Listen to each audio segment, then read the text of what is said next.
शमी का जो पत्ता होता है, ध्यान से सुनिएगा, रोज आप अगर शमी के पत्ते को नहीं चढ़ा सकते, महीने में एक बार या 2 बार शमी का पत्ता शंकर के ऊपर अवश्य समर्पित करना चाहिए। क्यों? शरीर में अगर कोई बड़ी बीमारी आने वाली होती है तो बाबा उस विष को समाप्त कर देते हैं, मात्र शमी का पत्ता समर्पित कर देते हैं।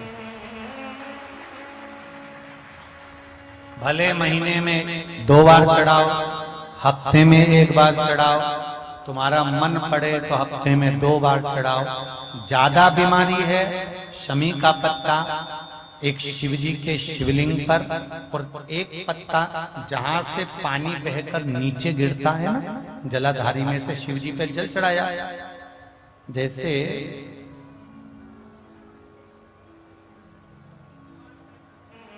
ये शिवलिंग, इस पर जल चढ़ाया तो ये पानी बहकर नीचे आता है, तो जहां गिरता है एक पत्ता शिवलिंग के ऊपर और एक पत्ता जहां से जल नीचे गिरता है वहां।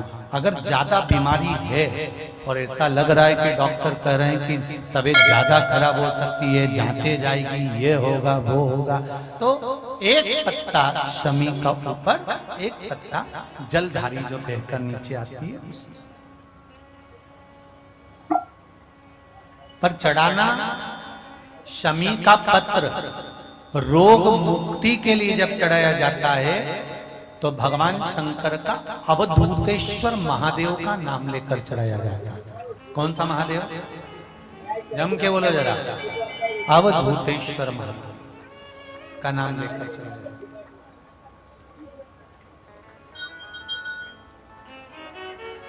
एक बात आपको कही थी अभी पिछले कथाओं में, गाय के दूध का घी बनाकर उसकी एक उंगली घी की अशोक सुंदरी वाली जगह पर लगाकर, जो व्यापार नहीं चलता हो, दुकान नहीं चलती हो, अशोक सुंदरी वाली जगह पर घृत लगाकर घर के दरवाजे पर या व्यापार के द्वार पर उस उंगली को लगा देना चाहिए। घृत पर होना गाय के घी का। देव ऋषि नारद शिव महापुराण की कथा चल रही है। जितने लोग भी कथा को सुन रहे हैं बड़े सावधानी से सुनना।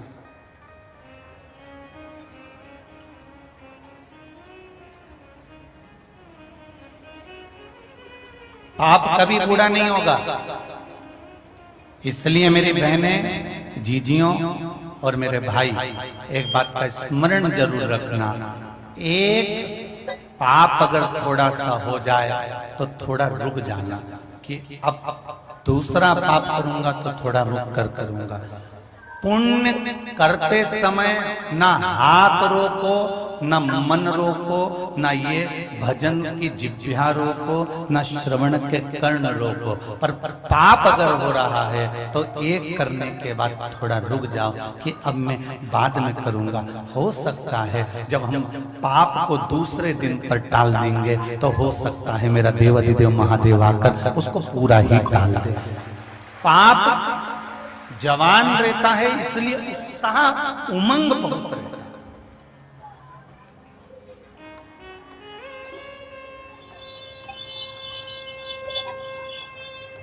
पाप करने में उत्साह बड़ा बड़ा।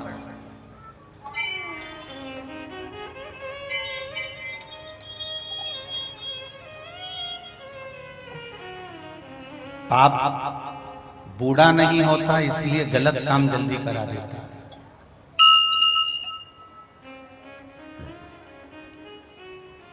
किसी से लड़ाई हो गई तुम्हारी, सुन लो रे छोरा छोरी जितने बैठे, युवान युवान जरा सावधानी से सुनना कथा को, देव ऋषि नारद शिव महापुराण। किसी से तुम्हारा झगड़ा हो गया, अंदर गए, तलवार उठा कर लिया है, गुप्ती उठा कर लिया है, डंडा उठा कर लिया है, लोहे की राड उठा कर लिया है और गुस्से में आकर तुमने एक धर के दिया और सामने वाला व्यक्ति ढेर हो गया।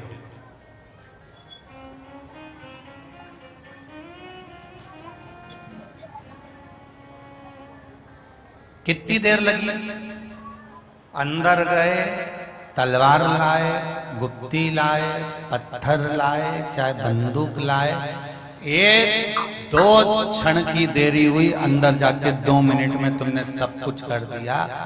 पर वो 2 मिनट में पाप इतना जवान हो गया था, पाप इतना युवान हो गया था कि वो मचल रहा था। इसलिए उस पाप ने तुम्हारे हाथ से पाप करवा दिया। 2 मिनट का पाप तुम्हारे हाथ से हो गया।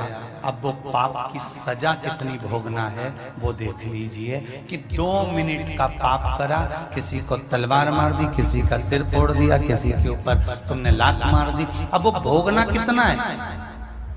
सामने वाले व्यक्ति ने रिपोर्ट कर दी, थाने में बात पहुंच गई, थाने में फाइल पहुंच गई, तुम्हें पकड़ कर ले गए, ले जाने के बाद बंद कर दिया।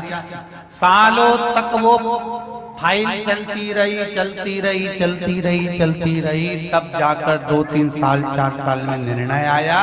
निर्णय आने के बाद में फिर वापिस बंद कर दिया गया। तो पाप कितनी देर का हुआ था? थोड़ी सी देर का। भुगतना कितना पड़ा? 4 साल, 6 साल, 8 साल, 10 साल।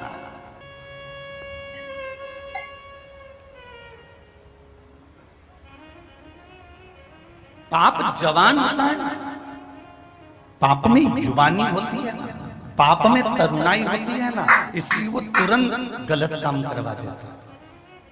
और पुण्य में थोड़ी सी शिथिलता रहता है, पुण्य में थोड़ी सी शिथिलता रहती है, पुण्य में थोड़ा सा हल्का सा बुढ़ापा झलकता है। इसलिए पुण्य, एक बार कोई अगर मान लो कि उसने किसी भिखारी को, किसी भिक्षुक को, किसी दरिद्र को 1 कटोरी आटा दे दिया और वो दरिद्र वापिस इसके दरवाजे पर मांगने आ गया, तो पुण्य शिथिल होता है। इसलिए पुण्य तुरंत कर देता, अब नहीं दूंगा, अभी तो दिया था तेरा।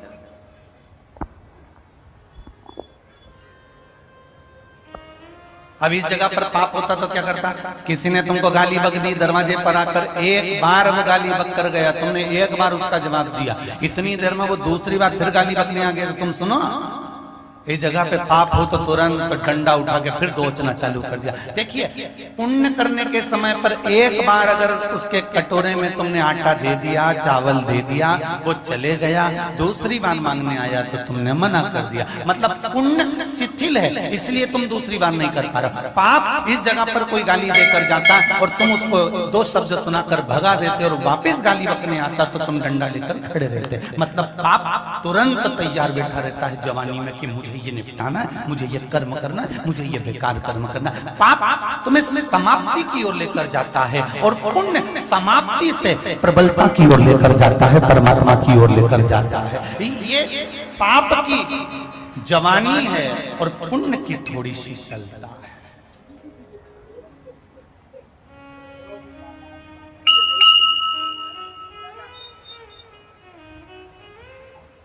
शर्ट कितने लोग पहने? शर्ट, कुर्ता कितने लोग पहने? जरा हाथ उठा। कुर्ता शर्ट कितने लोग पहने? आप लोग पहने हो? कुर्ता शर्ट में जो जेब लगी है वो सीधे हाथ पे लगी कि उल्टे हाथ पे लगी? लेफ्ट में। दिल कहां होता है? अरे बोलो तो जम के। लेफ्ट में।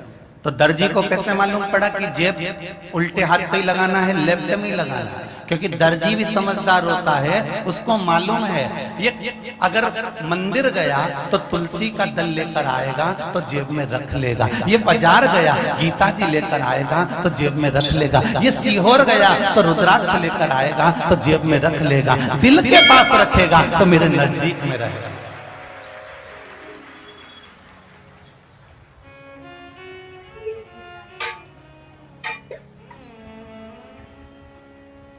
दर्जी कभी सीधे हाथ पर जेब नहीं लगाता, क्यों रखीना ना? दर्जी हमेशा अगर जेब लगाएगा तो उल्टे हाथ की ओर ही लगाएगा, क्योंकि पुण्य की कोई वस्तु आए, सत्कर्म की कोई वस्तु आए, कोई ये सामान भगवान के भजन का लेकर आए, क्योंकि भगवान की कोई चीज तुम नीचे वाली जेब में नहीं रखते रहे। समझदार हो, बोलो सही है कि गलत है? अगर भगवान का कोई सामान लाओगे, रुद्राक्ष वगैरह, तो तुम नीचे की जेब में नहीं रखोगे। तुम अगर भगवान की बेलपत्र लाओगे तो नीचे की जेब में नहीं रखोगे। अगर कोई भी भगवान की चीज लेकर आओगे तो ये उल्टे हाथ पर जो शर्ट में जेब लगी हुई है, उस जेब के अंदर तुम ये पुण्य की चीजें, रुद्राक्ष, तुलसी, बेलपत्र, गीता, ये सब तुम उल्टे हाथ पर जो जेब लगी है उस जेब में रखते हो।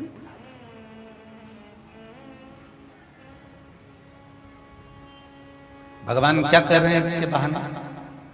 दर्जी ने उल्टे हाथ पर जेब इसलिए लगाई कि जो भी पुण्य की चीज हो वो तुम्हारे हृदय के पास होना चाहिए। भगवान कहते हैं बेटे में और शिव में, पुत्र में, शंकर में, घर के लोगों में और देवाधिदेव महादेव में सबसे बड़ा अंतर क्या है? शिव में और पुत्र में अंतर क्या है?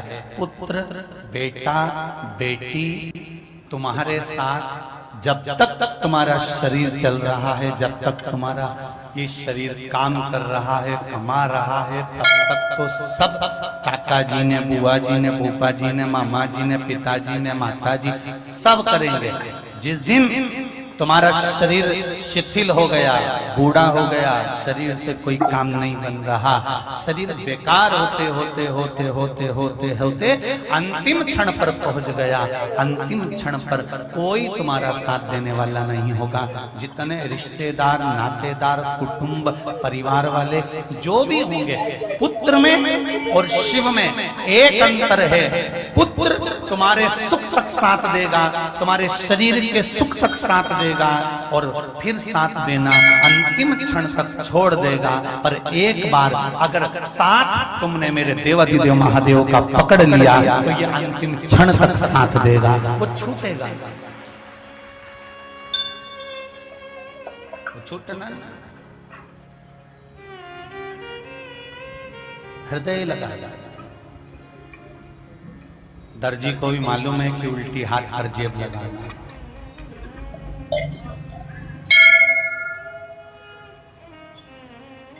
पर दर्जी को भी सोचकर दुख होता होगा, रे मैंने तो गीता जी रखने के लिए, मैंने तो रुद्राक्ष रखने के लिए, मैंने तो तुलसी का दल रखने के लिए, मैंने तो बेलपत्री रखने के लिए जेब लगाई थी, मुझे क्या मालूम था कि ये मोबाइल धर लेगा। उसको क्या मालूम? फिर किसी ने कहा, जिसने मोबाइल बनाया और मोबाइल की तरंगों को बनाया, तो मोबाइल चलाने वाले, रिसर्च करने वालों ने कहा कि कुछ भी हो जाए इस मोबाइल को ऊपर वाली जेब में मत रखो। बोलो सही है कि गलत? अरे बोलो तो नहीं। जितने आस्था चैनल पर कथा सुन रहे हो, फेसबुक, यूट्यूब पर कथा सुन रहे हो, ध्यान से सुनना। जो मोबाइल बनाने वाले होते हैं, रिसर्च करने वाले होते हैं, वो कहते हैं कि मोबाइल को ऊपर वाली जेब में मत रखना, क्योंकि वो वाइब्रेट करता है तो हार्ट अटैक आने की चांस बढ़ जाते हैं। ध्यान दीजिएगा जरा। मोबाइल वाले कहते हैं ऊपर अगर मोबाइल रखोगे तो हार्ट कमजोर हो जाएगा, और शिव महापुराण की कथा कहती है ऊपर अगर रुद्राक्ष रखा है तो हार्ट बलवान हो जाएगा, बलवान हो जाएगा। मोबाइल हार्ट की कीमत घटा रहा है और रुद्राक्ष हार्ट की कीमत बढ़ा रहा है। क्यों? रुद्राक्ष केवल रुद्राक्ष नहीं है, शिव है। शिव जब दिल के पास होता है ना तो फिर कोई टेंशन नहीं होता है। फिर क्या? नीन लड़े त्रिपुरारी से मैं उनकी हो गई, मेरे नैनन बरसे सखी मैं काशी जाऊंगी, मेरे मन में नहीं है धीर सखी मैं काशी जाऊंगी, काशी जाऊंगी सखी उज्जैनी जाऊंगी, उज्जैनी जाऊंगी सखी मैं सीहोर जाऊंगी,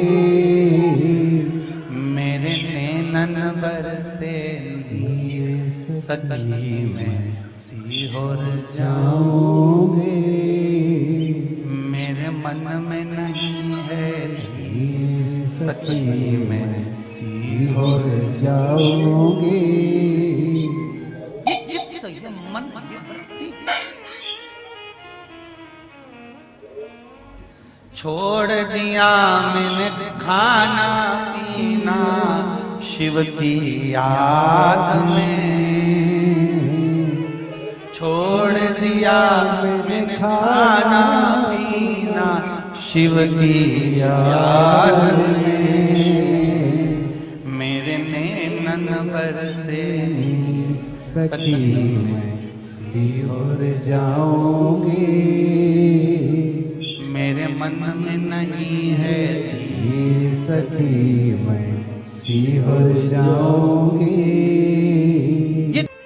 बहुत ध्यान लगाना। देव ऋषि नारद ने दक्ष प्रजापति से एक बात कही थी, तुम्हारे बेटों को मैंने सत्संग में लगाया है, गलत जगह पर नहीं लगाया। इतने सारे लोग बैठे हैं, गाय के लिए लोग घर बनाते हैं, गौशाला। बोलो रे सही है कि गलत है? अरे जम के तो बोलो। ठीक है, तुम्हारे घर में चिड़िया हो तो चिड़िया के लिए भी लोग घर बनाते हैं, बोलो सही है? मिट्ठू हो तोता हो तो उसके लिए भी घर बनाते हैं। तुम्हारे यहाँ पर अगर घोड़ा हो तो उसके लिए भी अस्तबल बनाते हैं, बोलो सही है कि गलत है? तुम्हारे यहाँ अगर मुर्गा मुर्गी हो तो लोग उसके लिए भी घर बनाते हैं। पर तुमने कभी सुना कि लोग गधे के लिए घर बनाते हैं? अरे बोलो तो जम के नहीं।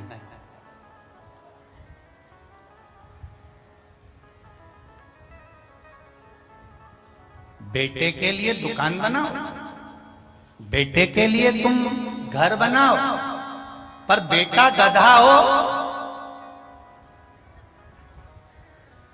अरे बोलो तो जम के फिर क्या बनाओ? कुछ नहीं बनाओ, कुबेरेश्वर धाम में जाकर शिव नाम का फिर कुछ नहीं बचा।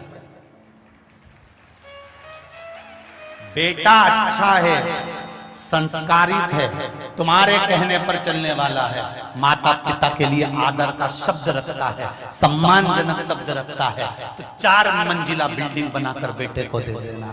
पर बेटा रात को 1-1 बजे आ रहा हो, फोन पर 24 घंटा लगा हुआ है, बाइक भुर भुर करके खूब उड़ा रिया हो, और माँ बाप अगर कुछ कहें तो काली मिर्ची या पटना की लाल मिर्ची लग रही हो तो फिर समझ लेना बेटा नहीं है, गधा है। फिर गधे के लिए क्या करना?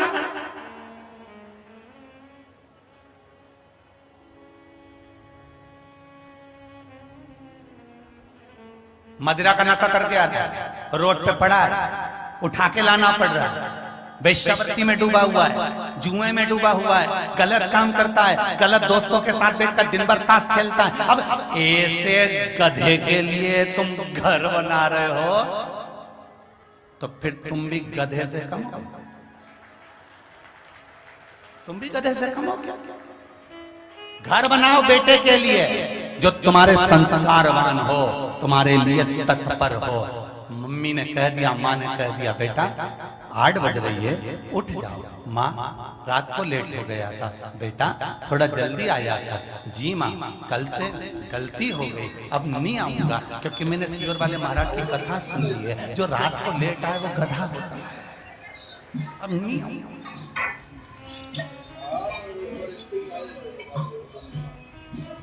तुम घोड़े के लिए घर बना सकते हो, चिड़िया के लिए घर बना सकते हो, मुर्गा मुर्गी के लिए घर बना सकते हो, गाय के लिए घर बना सकते हो, पर कोई कहीं का मूर्ख होगा जो गधे के लिए घर बनाता होगा।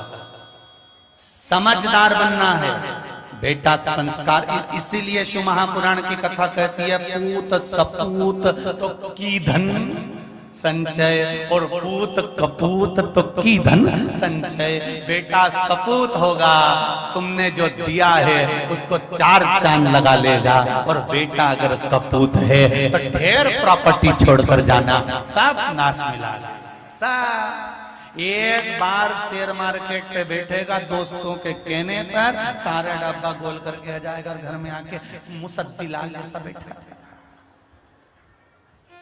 गुमशुदा तलाश केंद्र का ऑफिस होता है ना, उसमें देखना तुम, उसमें कभी रौनक नहीं होती। ऐसे कई कई बेटा बहुओं के मुंडा पे रौनक ही नहीं होती, समझ लेना। गुमशुदा तलाश केंद्र के ऑफिस है, इनके चेहरे पर प्रसन्नता नहीं है। जब भी कोई काम करेंगे घाटा कर कराएंगे। बाप कह देगा, पिता कह देगा, माँ कह देगी मैं बैठी हूँ, तो चिंता मत कर, ये सोने की चूड़ी ले जा, ये सामान ले जा, पर तू चिंता मत करना मैं बैठी। पर माँ और बाप अपने बेटे से ये कभी नहीं कहते कि अब तू एक काम कर, गलत संगत छोड़ दे, बहुत नुकसान कर लिया, बहुत कुछ हो गया, अब डूबते हुए नहीं देख सकते।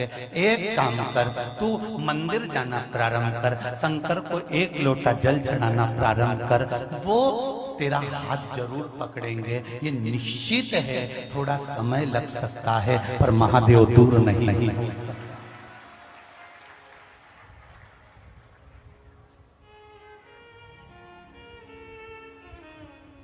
थोड़ा समय लग सकता है पर महादेव दूर नहीं हो सकता। भागवत किसने सुनी है? जम के बोलो जरा। रामायण किसने सुनी है? सबने सुनी है। चलो धर लो हाथ नीचे। भागवत में लिखा है भगवान कृष्ण ने पूतना को पछाड़ा, पूतना को मारा। बोलो सही है?